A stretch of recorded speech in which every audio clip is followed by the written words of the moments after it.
Praise lord. అందరూ బాగున్నారా? ఈరోజు ఎక్కడ చూసినా భయము. కొంతమందికి అయితే ఫ్యూచర్ను కూర్చున్నటువంటి భయము, పిల్లలకైతే ఎగ్జామ్స్ను కూర్చున్నటువంటి భయము, తల్లిదండ్రులకైతే బిడ్డలను కూర్చున్నటువంటి భయము. అయితే దేవుడు నిన్ను గూర్చి ఈరోజు చెప్పుచున్నది ఏమిటంటే, యెషయా గ్రంథము 43వ అధ్యాయము 1వ వాక్యంలో చూసుకున్నట్లయితే, భయపడకము, పేరు పెట్టి నిన్ను పిలిచి ఉన్నాను, నీవు నా సొత్తు. దేవుడు చెప్తున్నాడు, నీవు భయపడవద్దు. ఎందుకంటే కింది వచనాలు చూసుకున్నట్లయితే, నువ్వు జలములలో బడి వెళ్ళినప్పుడు నేను నీకు తోడై ఉన్నాను, అవి నీ మీద పొర్లిపారవు.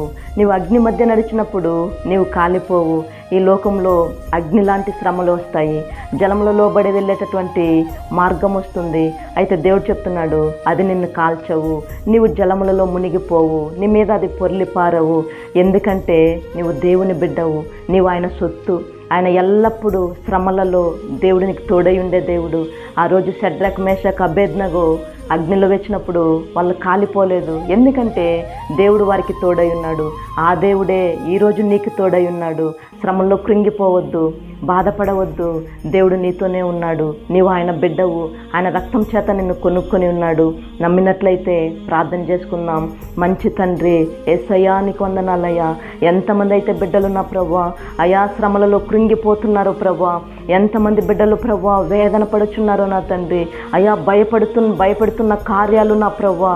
అయితే ఈరోజు నువ్వు చక్కగా మాట్లాడి ఉన్నావు నా తండ్రి. ప్రతి బిడ్డకు నీవు తోడై ఉండే దేవుడవు నా తండ్రి.